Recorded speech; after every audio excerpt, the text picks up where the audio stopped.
भाई मेरे असम राइफल के लोग मुझे मदद करने के लिए और मेरी पूछताछ करने के लिए आ रखे हैं, तो हम दूसरे को एक दूसरे की हमारी मदद करनी चाहिए। सैनिक एकता, सैनिक एकता, सैनिक एकता। हमारे जवानों का मोरल बहुत डाउन है। देश की सबसे पुरानी पैरामिलिट्री फोर्स स्थापना से लेकर अब तक वीरता के कई कीर्तिमान, 5 अशोक चक्र समेत वीरता के 190 से अधिक चक्र यानी गैलेंट्री अवार्ड। कुछ साल पहले जम्मू कश्मीर में एक बहुत बड़ा सैन्य ऑपरेशन हुआ था, जिसमें एक बटालियन के जवानों ने 72 आतंकवादियों का खात्मा कर दिया था और ये जाबाज इसी फोर्स की जाबाज थे। लेकिन इसके बावजूद भी इन जाबाजों को अपनी पहचान के लिए संघर्ष करना पड़ता है। खासकर जब ये सैन्य सेवा से रिटायर होते हैं तो ये अपनी पहचान के लिए आवाज़ बुलंद करते हैं, अपने अस्तित्व के लिए, अपनी सुख सुविधाओं के लिए, अपनी पेंशन के लिए इन्हें आवाज़ उठानी पड़ती है।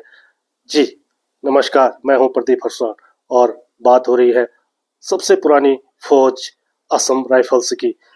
असम राइफल्स जिसकी स्थापना वर्ष 1835 में हुई थी और आज इस फोर्स ने अपनी स्थापना के 190 वर्ष पूरे कर लिए हैं। इस अवसर पर देहरादून में पूर्व सैनिकों ने स्थापना दिवस पर भव्य समारोह आयोजित किया और इन 190 सालों में फोर्स के जवानों ने क्या पाया क्या खोया, इस पर विस्तार से चर्चा भी की।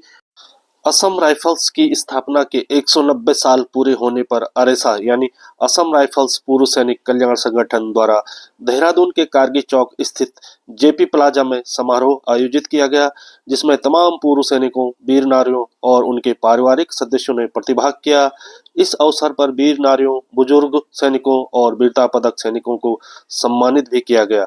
साथ ही सैनिक परिवारों के बच्चों ने रंगारंग कार्यक्रमों की शानदार प्रस्तुति दी। कलाकारों ने गढ़वाली, कुमाऊनी और नेपाली लोकगीतों पर मनमोहक नृत्य की प्रस्तुति दी, जिसमें समारोह में मौजूद पूर्व सैनिक भी थिरकने को मजबूर हुए। इससे पहले असम राइफल्स के retire commandant RS. Negi, commandant RP. Nautiyal, सूबेदार मेजर रमेश राम, सूबेदार मेजर बलवंत बिष्ट, सूबेदार मेजर पी.एल. आर्य, सूबेदार अशोक नेगी, मनोहर रौथान, गिरीश जोशी व अन्य पूर्व सैनिकों ने स्थापना से लेकर अब तक असम राइफल्स की दशा व दिशा पर अपनी बात रखी। इन रिटायर सैन्य अधिकारियों ने बताया कि वर्ष 1835 में असम राइफल्स की स्थापना पूर्वोत्तर में होमगार्ड के रूप में यानी चाय बगानों की सुरक्षा के लिए हुई थी, लेकिन समय के साथ साथ इस फोर्स का विस्तारीकरण होता रहा और वर्तमान में इस फोर्स की 46 बटालियनें हैं, जो पूर्वोत्तर की सीमा के अलावा जम्मू कश्मीर एवं अन्य आतंक प्रभावित क्षेत्रों में तैनात हैं और देश की रक्षा में मुस्तैद हैं। असम राइफल्स की 7वीं बटालियन द्वारा कुछ साल पहले जम्मू कश्मीर में एक सैन्य ऑपरेशन में जिस तरह आतंकवादियों का खात्मा किया गया था, उस ऑपरेशन को कभी भुलाया नहीं जा सकता है। बावजूद इसके स्थापना के 190 साल बाद भी असम राइफल्स की सैनिक, पूर्व सैनिक अपनी पहचान के लिए संघर्ष कर रहे हैं, अपनी पहचान के लिए आवाज उठा रहे हैं। इसकी वजह यह है कि भारतीय सेना की तरह असम राइफल्स के जवानों को पर्याप्त सुविधाएं और सम्मान पेंशन का लाभ नहीं मिल पाता है। वर्तमान में असम राइफल्स गृह मंत्रालय के अधीन है, जबकि पूर्व सैनिक लंबे समय से मांग कर रहे हैं कि असम राइफल्स को सेना की तरह रक्षा मंत्रालय के अधीन रखा जाए, ताकि भारतीय सेना की तरह असम राइफल्स के पूर्व सैनिकों को भी पर्याप्त सुविधाएं मिल सके, चिकित्सा सुविधाएं मिल सके और 1 रैंक 1 पेंशन का लाभ इस फोर्स की जवानों को मिल सकते। इस बारे में पूर्व सैनिक पिछले लंबे समय से आवाज उठा रहे हैं और न्यायालय में भी इस संदर्भ में वाद लंबित है। पूर्व सैनिकों को उम्मीद है कि असम राइफल्स मुख्यालय और भारत सरकार इस दिशा में त्वरित कदम उठाएंगे और असम राइफल्स के लाखों पूर्व सैनिकों की वर्षों पुरानी मुराद जल्द पूरी हो पाएगी। सैनिक एकता, सैनिक एकता। मैंने भी जो है राउंड का 2 साल पाठ खेला, मुझे मालूम है और आपको भी शायद मालूम होना पड़ेगा। मैंने जब मैं छोटा था तो 16 साल की उम्र में मैंने गांव में सबसे पहले राउंड का पाठ खेला था। तो लोगों ने, मेरे को भी काफ़ी खुशी को, उस समय एक जिज्ञासा होती थी हमारे अंदर और लोग जो है ये नहीं गांव की रामला है, आसपास के गांव के लोग भी आते थे, आसपास के जितने भी गांव के लोग थे वो भी आते थे। और उसके बाद दूसरी बात, छुट्टी से भी बुलाते थे कि भाई आ जाओ भाई, वैकेंसी है यहाँ पर। मैं बोलता था चलो अच्छी बात है, कम से कम अपने गांव के बीच में जाकर के अपनी संस्कृति और सभ्यता को तो देखें हम लोग। तो इस तरीके का मतलब लगाव होना चाहिए, प्रेम का इजहार होना चाहिए। किसी ने ठीक बोला है, बोलते भरा नहीं भावों से बहती जिसमें रसदार नहीं, हृदय नहीं हुआ पत्थर है जिसमें स्वदेश का प्यार नहीं।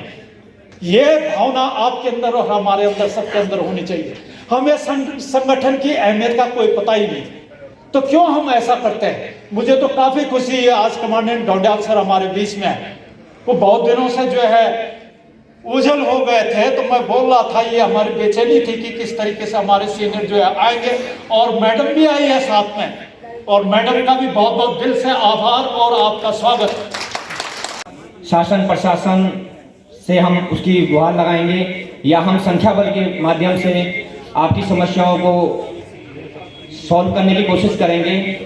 बस आप लोगों ने एक साथ देना है कि जब भी कोई प्रदेश में या देहरादून में कभी भी कोई कार्यक्रम होता है तो उसमें बढ़ चढ़ कर भाग लेना है, क्योंकि एक संख्या बल ही आपका ऐसा है जो शासन प्रशासन को चेतावनी देता है। अगर हमारे पास संख्या बल है तो आपके पास सभी सुविधाएं उपलब्ध हो सकती हैं जो हमारे वेलफेयर है। हमने सरकार से, हमने राजनीति में विलय नहीं होना है, हमने सरकार से अपना पूरा जितना हमारा हक बनता है वो खुला लेना है और अपने आप को सुदृढ़ रखना है, जिससे कि हमारा मान सम्मान, हम सभी सेना की सरहदों पर सेवा देकर आए हैं, इसलिए सिविल में हमारा एक अलग स्थान बनता है। आपने उसको बरकरार रखना है। किसी राजनीतिक दल के साथ उतना ही अपना आपको रखना है जहां पे आपका सम्मान हो सके।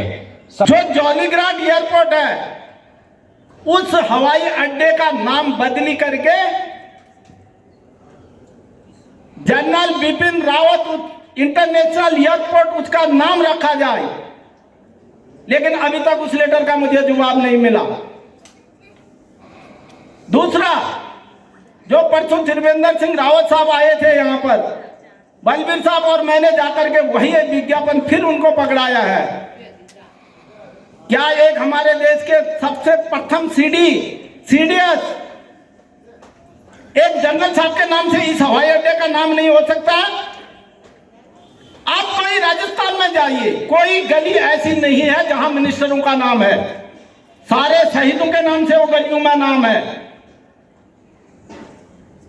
यहां सारे हर्रा वाला, बुल्ला वाला, कुला भगवान वाला सब वाले ही है। बिहारीगढ़, विद्या विहार, ओ बिहार, अमकना बिहार, ढिसकना बिहार, क्या उनके नाम शहीदों के नाम से नहीं हो सकते हैं? हो सकते हैं, लेकिन हमारी हिम्मत नहीं है उन्हें बदली करने के लिए। हमारे मन में हिम्मत नहीं है, न मन में हमारे उसको बदली करने की ताकत है।